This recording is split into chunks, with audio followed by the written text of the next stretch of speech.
KWSN.com. The Kurtiss Riggs Show being brought to you by Sioux Falls Specialty Hospital and by Orthopedic Institute.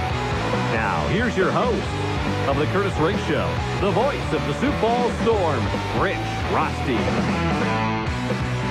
And good afternoon, and hi, everybody. I'm Rich Rosty, and welcome to the Kurtiss Riggs Show. Coming up on this show, we'll be talking to the head coach of the Storm, Kurtiss Riggs. We'll be talking about the IFL, about the games that have gone over the past couple weeks, and also the next Storm game, which is this Saturday, as the Storm travels to Grand Island, Nebraska, to take on the Nebraska Danger. Also on the show will be wide receiver Mike Tatum and head trainer Ryan Brink. And we're going to talk to them and also Coach Riggs, and we're going to do something different today. We're going to talk and ask them the same three questions. All are relative to youth football and full contact football for youth football. And that should be interesting to find out the perspective of a coach and director of an academy, a player that did not play college football but played flag football, and also a trainer that really has you might say, the pulse of athletics and what they do to bodies of the youth and also for older players. But get the perspective of a coach, a player, and a trainer, all on youth football and full contact football. So all of that's going to be coming up in the Kurtiss Riggs Show, proudly presented each week by the official Storm sports medicine providers. That's Sioux Falls Specialty Hospital, the Storm official healthcare team, and the only 5-star rated hospital in Sioux Falls, and by Orthopedic Institute, the one to trust. Coming up next, he is the head coach of the Sioux Falls Storm, Kurtiss Riggs, and you're listening to the Kurtiss Riggs Show on FM 98.1, AM 1230, Sports Radio, KWSN. The biggest difference in Boyer and other truck dealerships is the fact that we're an employee-owned company. From the front of the building with the sales to the back of the building with service and parts, you're dealing with the owner of the company. We have the smallest vehicles all the way up to the biggest vehicles. We're a truck dealer by heart, and by design, we deal in the whole gamut of the vehicles. There's not a lot of dealers that do that. This is a relationship business, and I enjoy the relationships a lot.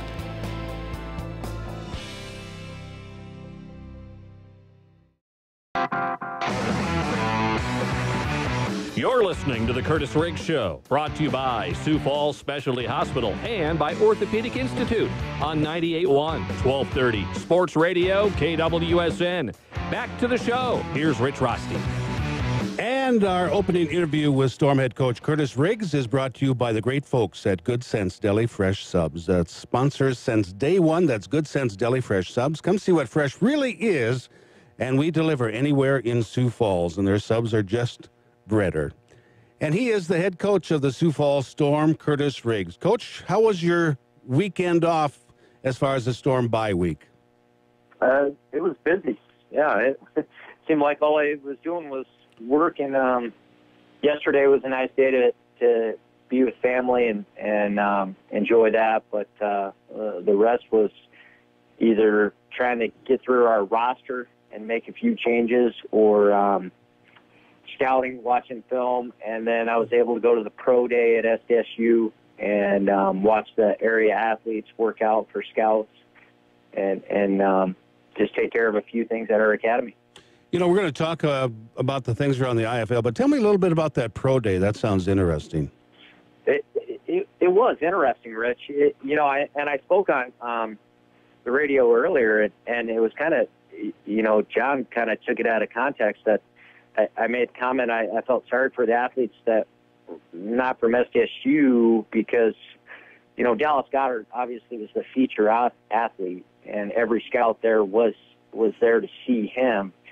And when he ran routes, they brought a quarterback in, and he worked out, and Jake Winicky worked out, and then the other guys just kind of stood in the back. And then when they were done, then the other athletes came up and had the chance to work out in front of the scouts. And the great thing for all our area athletes is that we had a Dallas Goddard, that attracted 32 NFL scouts, and someone like Chris Strebler or, any of the other athletes were able to take advantage of all those scouts being there too. Because I've been at some of the pro days in years past where there's been maybe one scout at the pro day. But I think as of, recently, guys like Tyler Starr, Zach Zinner, some of the athletes that have had some success in college and then moving on into the pros have attracted the scouts, and it seems to be a common trend now for us. The thing about it is, if you get a scout to be there and you have a good tryout, I mean, that is so fortunate. Were there any of the players from the area that kind of raised some eyebrows with the scouts and they kind of surprised them? I thought, obviously, Dallas Goedert was everything that he's built up to be. Okay. I think he's a tremendous tight end. I think he could be a very good NFL player. I thought the defensive tackle from SDSU, I thought he looked good testing. I thought the center looked very good.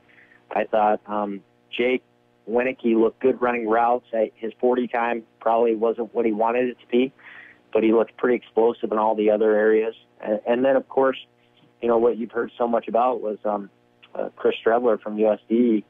I noticed him when he did his vertical jump, how explosive he was. But then when I saw him run the 40, I thought that was fast. They didn't have a clock.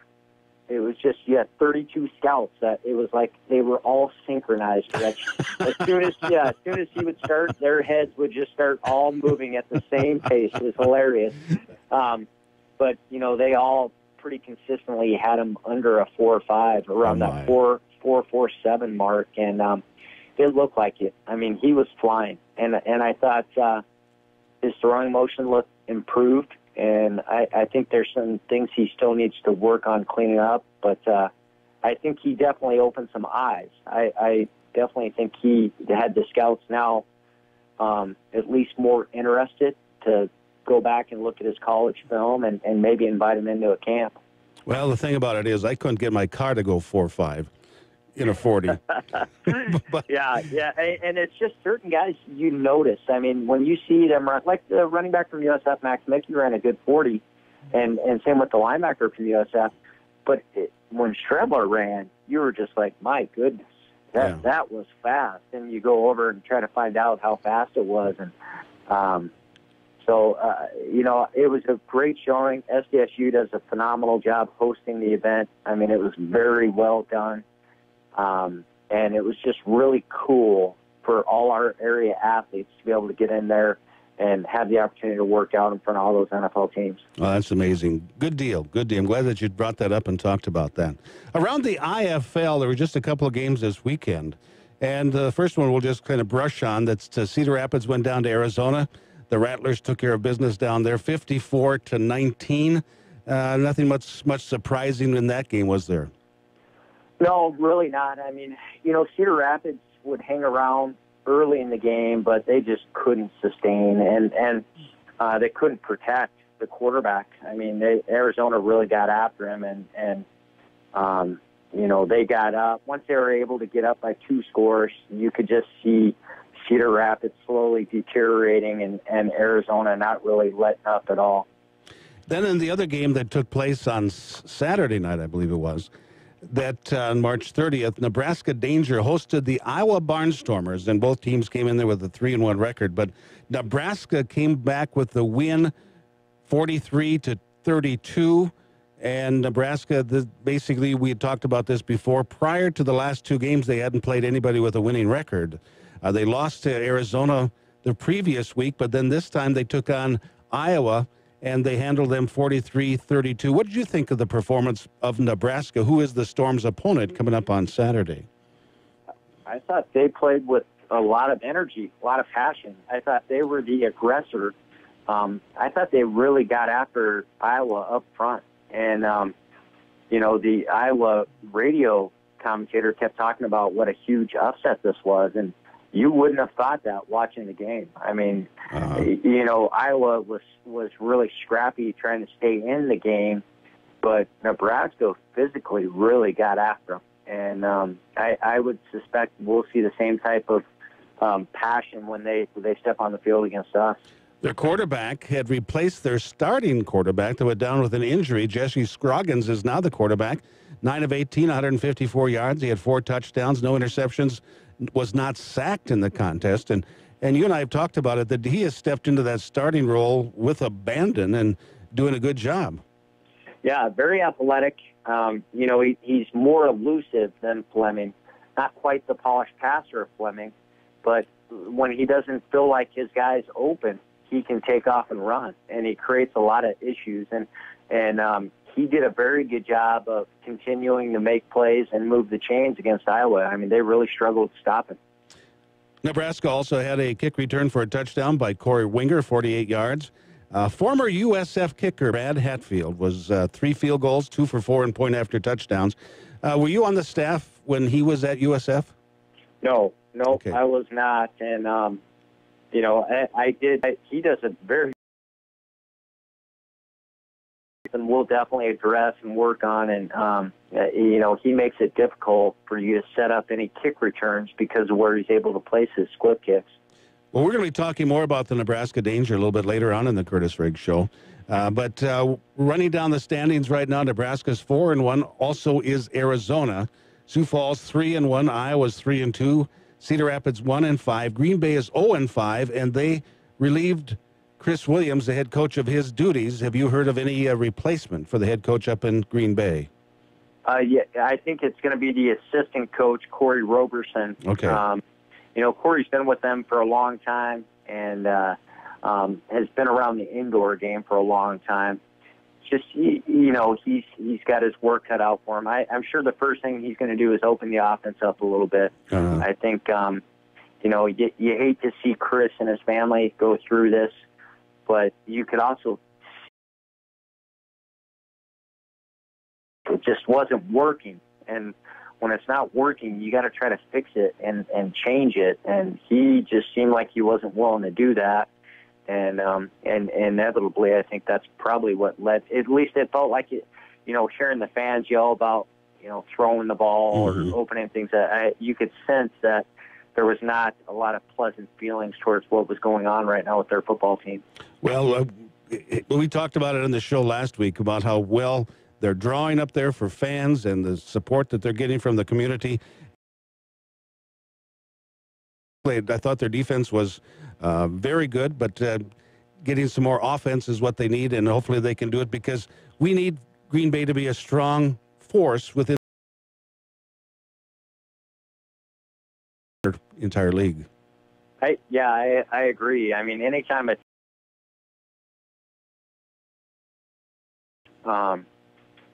says a lot, and that's definitely a partner. You get things on the right track, and not against the storm, but against everyone else. And told him, wish him the best of luck, and let me know if I can help. Always difficult to change during the season because you have loyalty to the previous coach, players, and assistants. And so hopefully they're able to find a good mix there. I think that was a good move on the ownership part to bring somebody from within to step up at this particular late date. I think that's probably the best move that they possibly could have made. Yeah, that would have been tough to go outside. It would have, because then you would have seen a slow transition of players throughout the season, and it would be really tough to try to do much with what you have right now. Very good, Coach. We'll be talking in just a minute as the Kurtiss Riggs Show continues. This segment brought to you by Good Sense Deli Fresh Subs, Storm sponsors since day one. They're just better. We'll be back right after this. Rich and Sue.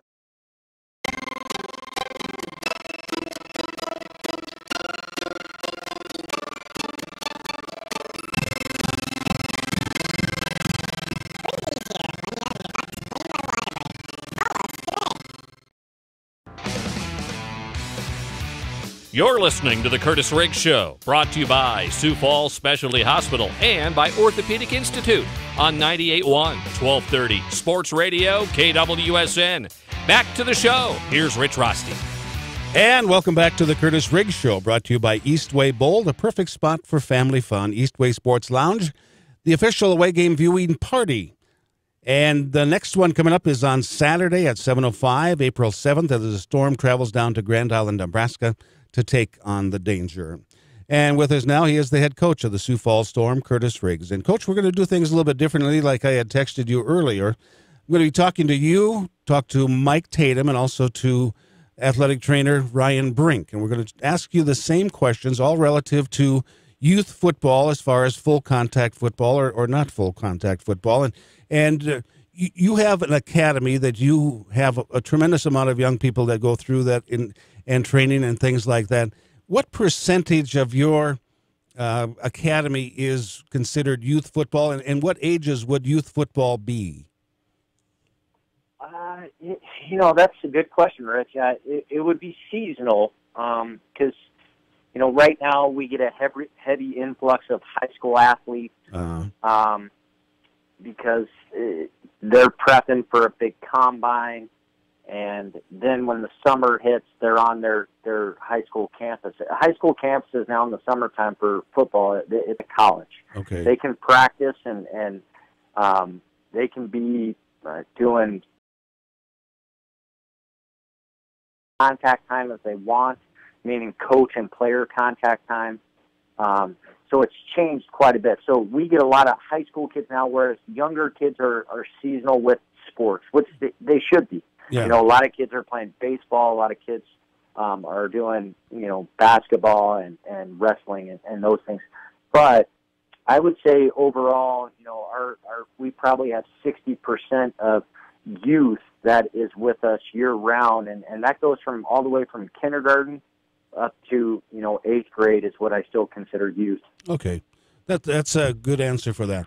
Now, the questions that I'm going to ask the guys, and I've really struggled with these questions because I'm trying to keep it specific, but I also wanted to have some information there and some other ideas that I had. I was just really struggling with them, but I came up with these questions, these three. But basically, there's two more that are really more specific that way.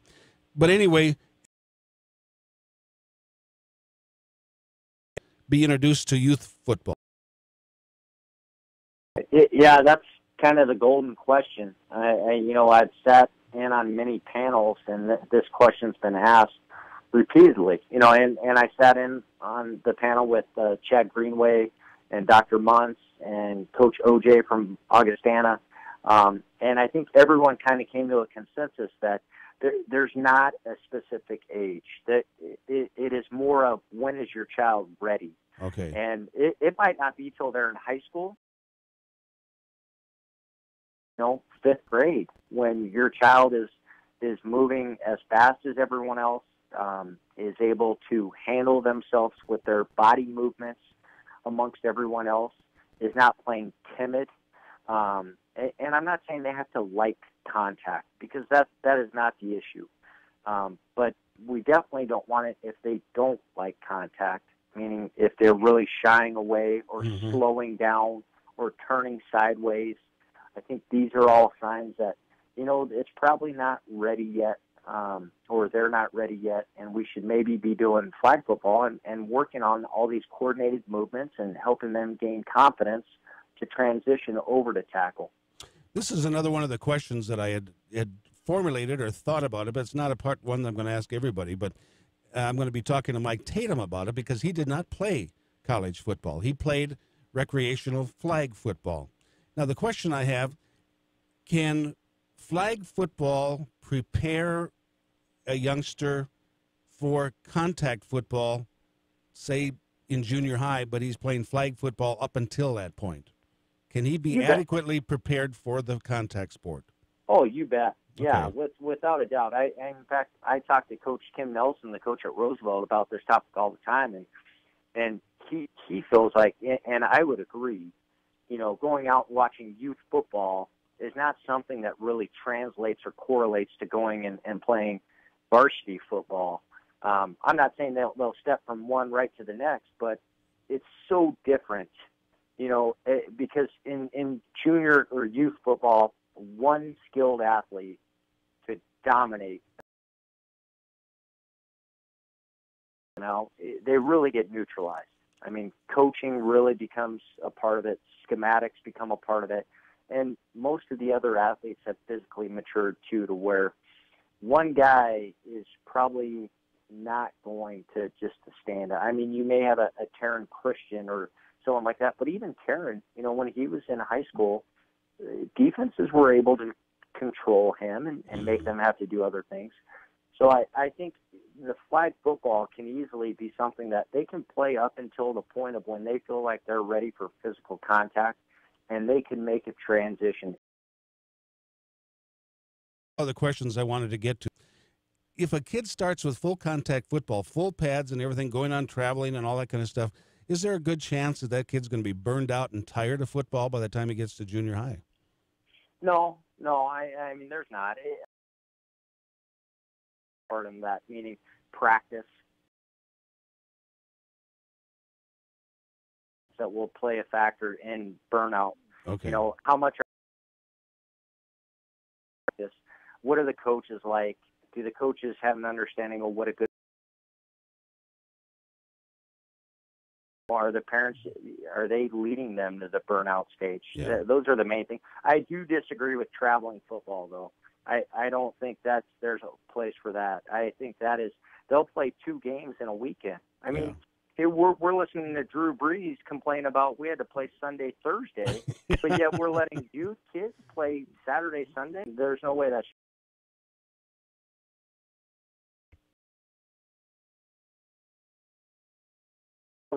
all we had. I mean, that, and we didn't know any better. I mean, it was just the kids playing, and then, now we get to play organized, structured football, and that's all we had. Whereas now, here in Sioux Falls, they started in 2nd grade with a transitional rookies league that helps them get comfortable to the pads. But then junior football that does that, they also offer flag football up through 6th grade. A more popular thing now. Good stuff, Coach. When we come back to you later on the broadcast, we'll be talking about the Nebraska Danger. All right, thanks, Rich. He is the head coach, Kurtiss Riggs, and this segment brought to you by Eastway Sports Lounge, the official. We'll be back right after this with Mike Tatum. If you haven't been, here's what you're missing. Specialty burgers. And the tastiest wings and hand. Right, Eastway. Don't miss Twofers Monday through Friday, 3 to 6 p.m. Deuces Wild Saturday and Sunday, 3 to 6 p.m. $2.75 well drinks and domestic beers. Miss a day at Eastway Sports Lounge and Grill, and you miss a lot. When people think of Uncle Ed's specialty meats, what comes to mind is their 40 different flavors of brats and sausages, like Philly cheesesteak and taco, to name a couple, or their choice of Black Canyon Angus steaks, or maybe their ability to cater any event no matter how large or small. What may not come to mind is their incredible wood-roasted prime rib, hot and ready to go every Friday from 4 to 7. They're open Tuesday through Saturday, 8 a.m. to educated. So you need to see a doctor. Are you? And who schedules an illness? So appoint a better way. It's about time. It is about time. And with shorter wait times, no appointment necessary, and most insurance accepted, it's clear we agree. Sioux Falls Urgent Care, now open at 85th in Minnesota. It's about time. Storm fans, during the months of March and April, you can take part in a very unique Season of Change fundraising project exclusively at all Caribou. Place your orders. Look for the any and all loose change will actually help bring sense and support for student education and the family connection. For more details, go to SiouxFallsStorm.com. And thank you for being a Storm game changer. The Sheraton Sioux Falls Hotel is proud to serve as the official host hotel for all IFL teams this season. When you're done cheering on the Storm, come indulge yourself with the Sheraton experience, featuring spacious guest rooms. Hey guys, Bellator lightweight champion Michael room. But if there's one thing, we're talking skin infections, we're talking about funk, we're talking about smelly armpits, we're talking about all kinds of stuff. So My friends at Pure and Clean Sports came up with an awesome solution. Spray it right on your skin, wipe it off, smells great. Not only is it the greatest skin defense in the entire world, it's the safest.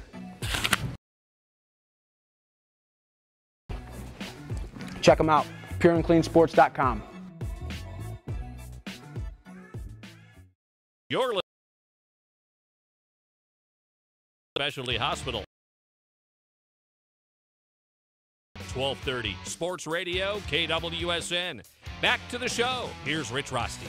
This segment of the Kurtiss Riggs Show is brought to you by our ticket giveaway sponsor, Lewis Pharmacies. Get in, get out, feel better. And after the interview, we'll take the third call at 336-1230. 4 free tickets to the next home game, and that's on April 14th when the Storm has the big rematch with the Arizona Rattlers. He is wide receiver with the Sioux Falls Storm, a veteran of so many years, and a lot of fun to be around at all times. Mike Tatum. Mike, thanks for being on the Kurtiss Riggs Show. Thanks for having me, Rich. I tell you what, you've had just a stellar career with the Sioux Falls Storm. I mean, you just scored your, was it 500th point with the Sioux Falls Storm, somewhere around 5,000 receiving yards. It's been a great ride for you, hasn't it? Yeah, it's been pretty good, man. It's definitely been a pleasure being a part of, like I said, the Storm, like you said, the Storm organization. And yes, I did just bypass my 500 career point, and in the chasing for, you know, one of the biggest accomplishments, and that's the all-purpose yards leader. So, well, when I talked to you earlier, I sent a text to you earlier. We're going to talk about a strong part. Ask the coach and you, and also athletic trainer Ryan Brink, the same questions about youth football. But I'm going to ask them in a little different order with you, just because of your past. When you were a kid, did you play youth football? I actually been playing football since I was 5 years old. 5 years. Tackle football since I was 5. Oh, kidding. No kidding. Tackle football since 5 years old. Yes, sir. But the question mark is, you didn't play college football, did you? Didn't play college football. Played 1 year of high school football. And I only went out because my friends played. Not that I wasn't good, but I played like Pop Warner.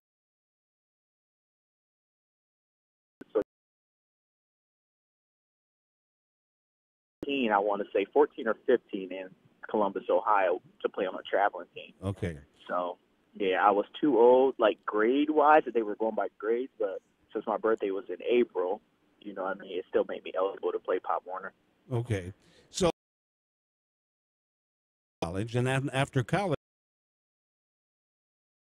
football, before you got into the indoor football game, and so you were playing flag football prior to joining a team out in Washington. Is that correct? That is close to being correct. That's about right. But I approached the game from flag football in 2007, 2008, around that time, and the flag football coach was actually reffing. Like I play and then coach and ref. He was actually the coach and ref. And, you know, he talked to me after the game. We exchanged numbers, and I went to a tryout from flag football, and you know. Questions I want to ask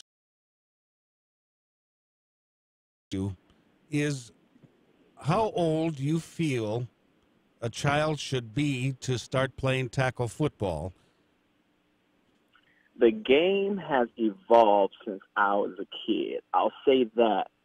My son started at the age of 7. I want to say either 6 or 7. But like I said, the game has evolved to, I mean, we got like way in a day too. But like kids are seeing people go out and hit each other and stuff like that, and they want to do that stuff. So I think the game has got more control, but got out of control in a way, if that makes sense. Oh, sure. Yeah, so I feel like any age is appropriate as long as you're taught the right way to play. And that's the key for it. You know, learning the fundamentals, doing things the right way. There's a whole philosophy. Have it down so it's not going to be pushed down, in the contact and cause a spinal injury or a head injury. Doing it the right way is going to make a huge difference, doesn't it? Yes, definitely. It definitely makes a difference. But, I mean, like you said, you never know what to expect from a kid. You could tell a kid to go out there and run to the yellow line. But if they see a red line before that yellow line, they're going to stop at that red line, though. So, I mean, that's just part of coaching, I guess. One question that I wanted to ask you before we go, and I know we're running a little bit late. I still have to talk to Ryan Brink on the show. But anyway, my question is, and this is a very important one because of what you have done, has flag football adequately prepared you for the professional sport that you now play? Flag football is a fundamental. It's like yes, it has.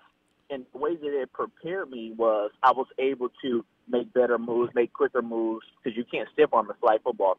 So it's pretty much make a move, make the guy miss, and then you take off after that. So, yes, it definitely helped me work on some moves. And the thing about it is that you played Pop Warner, up until you were about 15 years old, did not play high school until you got to be your senior year or junior year, I think you said.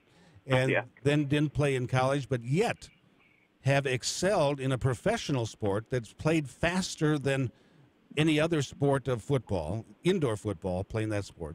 And you've amassed almost 5,000 yards, 500 points, and basically, regardless of playing contact football or non-contact, yourself as a and you Yes. and that's what I wanted basically from you, Mike, is to, because you've done it in that way, and I applaud you for it so much. No, thank you. No, I appreciate that. Yes, it does. And it does help you excel in the game, man. Just playing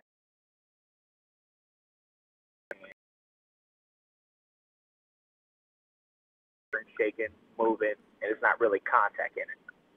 Well, Mike, I really appreciate your time. My very best to you as you can. And we'll see if we can squeeze another 100. All right, thank you, Rich. Don't say about that. Playing up. Thank you very much. Mike Tatum, wide receiver with the Sioux Falls Storm. This segment brought to you by Lewis Pharmacies. Get in, get out, feel better. And their third caller, 336-1230. 4 free tickets to that Arizona game coming up on April 14th. We'll be back with Ryan Brink, athletic trainer, right after this. Rich and Sue Rosti recently decided to downsize.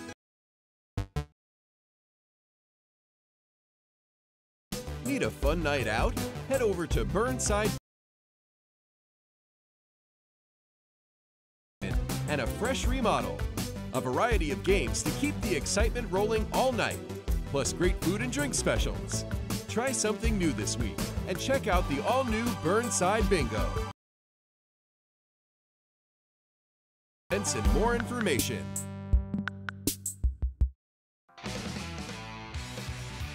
You're listening to the Kurtiss Riggs Show, brought to you by Sioux Falls Specialty Hospital and by Orthopedic Institute on 98.1, 1230 Sports Radio, KWSN. Back to the show. Here's Rich Rosti. And welcome back to the Kurtiss Riggs Show. And this segment brought to you by Lewis Pharmacies. Get in, get out, feel better. And after the interview, we'll take the third caller at 336-1230. 4 free tickets to the next Storm home game. That's on April 14th when the Storm has the big rematch with the Arizona Rattlers. Joining us via the fan line, he is athletic trainer Ryan Brink. Ryan, how you doing, buddy? Pretty good. Thanks, Rich. Well, I tell you what, always great text to you that we're going to talk about youth football and contact versus non-contact. And I've asked the same questions, but I'm going to ask maybe them just in a little bit different way for you as an athletic trainer. And my first, a youth's body ready for contact football?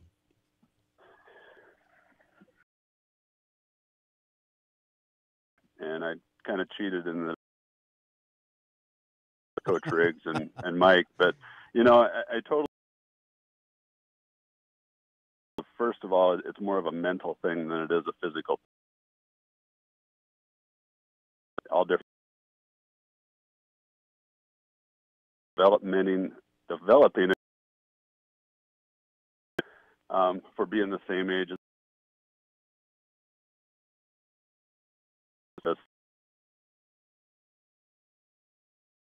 the kids that are younger and younger and younger is the neck strength.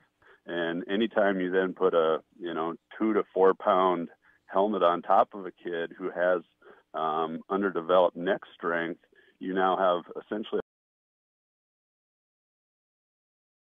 of the head leads to of injury. That's one of the issues or one of the concerns when it comes to females compared to males. Female soccer players actually have a higher rate of injury or higher rate of, and that is due to the lack of neck strength. Well, that's very interesting. Talking to Ryan Brink, athletic trainer with the Sioux Falls Storm. Question for you, Dakota State. How old were you when you first played full contact?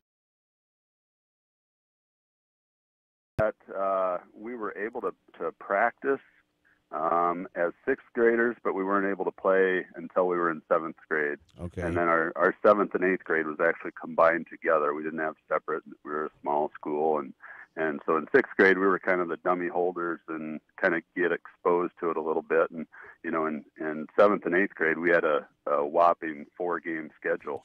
So I mean it's much less than that. However, the one thing is sixth grade, the real difference for us at that point was we got to put,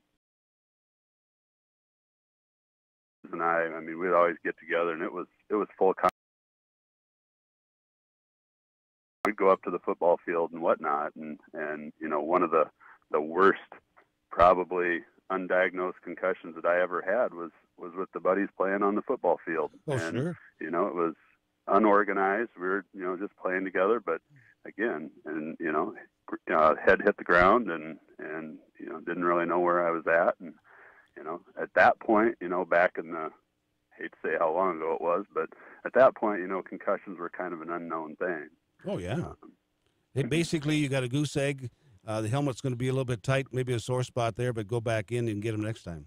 Right. When you think about this from a parent side, and you have you're a parent and you have a son in football, yep. What's the right age as a parent looking at your child when they should have full contact? Again, it really comes down to your individual kid. I can't compare mine. My kid, spent more time around football than many. And again, not only that, from an emotional standpoint of it has to be ready for it. It's not just the parent that needs to be ready for it. The kid needs to be ready for it. And that's the biggest is a contributing factor. I heard you ask Kurtiss, and he alluded to it a little bit. And it comes down to the coaching. Too many times I feel that coaches are the way they coach and the drills they do. And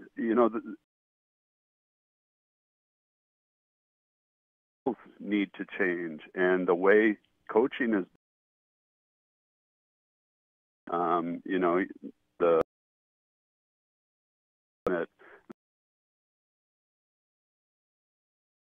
again, it's one of those things where the coaching plays a huge role.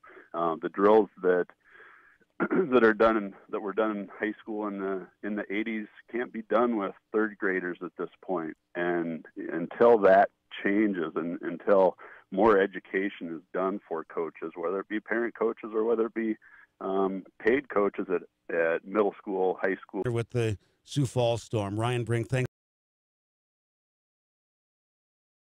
Very good. When we go to break, we'll take your third caller. It's brought to you by Lewis Farm. Big game with Arizona on April 14th. Back right after this. Roll on into Eastway Bowl. Hey, wait a minute. Eastway Bowl is more than just bowling. It's a full of fun entertainment center. There's many things to do. Games, and more games, plus food. Great food. Come into our full-service sports bar and grill where you'll find terrific...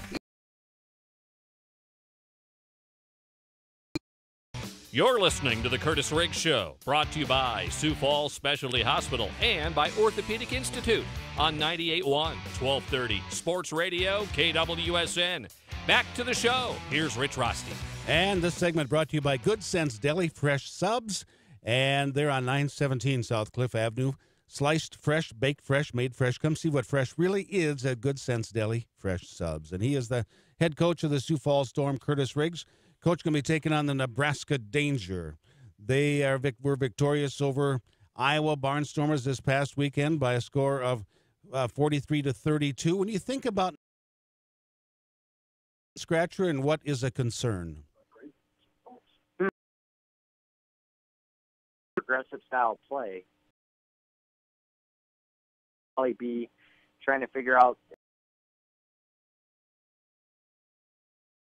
are they a throwing team? Because, is it just use his athletic ability and create, or are they going to try to settle into a system and let the system do things? So, Storm player, Angelo Pease, he's the running back, leads the ball club with 146 yards of rushing, 4 rushing touchdowns. You're very familiar with him, what he can and also what he cannot do. Yeah, we are. We had Angelo in with us. He played a little bit for us, and then he went and played for Wichita Falls a little bit. So, we've coached him. He's played for us, and we've faced him in the past, too. So, we're pretty familiar with Angelo. Also, another person that many people are familiar with, Xavier Jackson, the all-time sack leader in the IFL. And he has made his presence known down in Nebraska, as right now he has 4 sacks on the year. Yeah, and, I watched him the first game of the season. I thought, boy, he did not look very good. And then I think the next game he came back with 3 sacks and 2 tackles for loss. And so he must have heard what I was thinking or feeling, because he's just he's definitely one of the best to play the indoor game. And he continues to still play at a very high level. Nebraska is coached by 2 different head coaches, in essence. One definite head coach, Mark Stout, and then former head coach Adam Shackelford is the offensive coordinator. But Mark Stout is a very good coach. He's had some success against the Sioux Falls Storm. What do you expect from him as far as his game plan coming up on Saturday? Well, I think he's running a lot like what he did in Cedar Rapids, and I think that'll be continued. I think he believes strongly in his system, and I think you're going to continue to see that, just a very aggressive style of football, and try to stay sound in what they're doing and really make you work to have to beat them. The thing that we're going to face, though, is a lot of emotion, especially early in the game. And we've got to be able to weather that storm, because we have not been very successful in the past at Nebraska at the beginning of games. We've struggled at the beginning, and then we've had to find our way, fight our way back into it and make it a game, and then find a way to pull it out. Sioux Falls Storm, best quarter has always been the 4th quarter, and this year it is very much the same thing, doubling the score of your opponent in the 4th quarter, but in the 1st quarter, it's very close, and you're exactly right as far as the struggles start early. And the thing about it is emotions are going to be a big part of this game, are they not? And to keep your head into the game is going to be critical. Yeah, I think so. I think the emotions, I think, the crowd, even when they don't have a great crowd,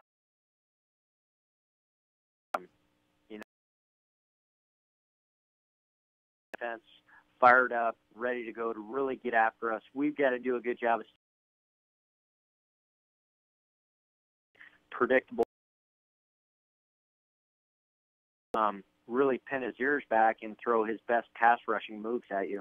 Well, Coach, we leave on Friday. What time's the bus door close?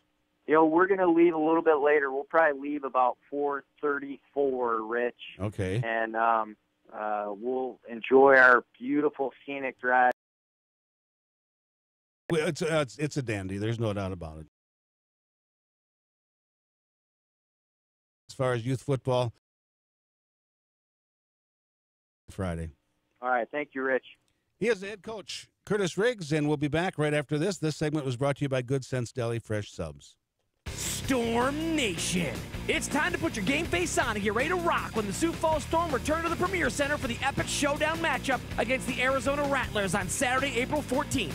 It's a rematch of last year's IFL United Bowl championship game. Kickoff is at 7:05 p.m., and the first 3,000 fans attending this game will receive a free Storm window clean compliments of Boyer trucks. Don't miss this game. The IFL's two heavyweight champs battle it out for indoor football supremacy. Tickets are on sale now at the Premier Center box office. Fans, join the Storm for special Family Day Bingo fundraisers at Burnside Bingo. The Rosties wanted their new house to be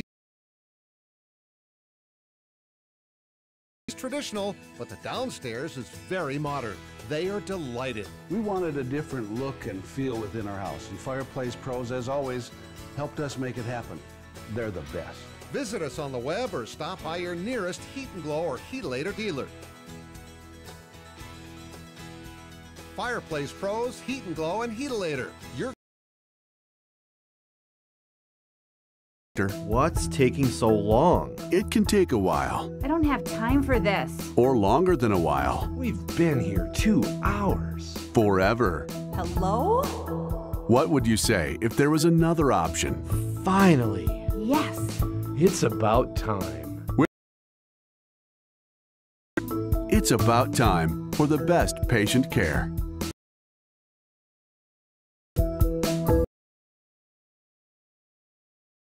Complex arrangement of bone and tissue that requires only the best to maintain it. At Orthopedic Institute, that's our specialty. Been specifically tailored to provide the best orthopedic care in the region.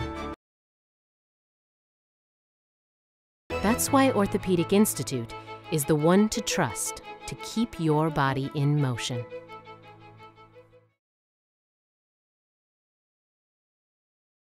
And if you want to watch the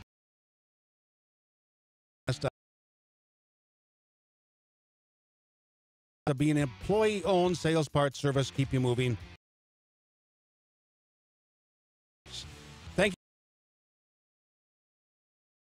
you to Mike Tatum,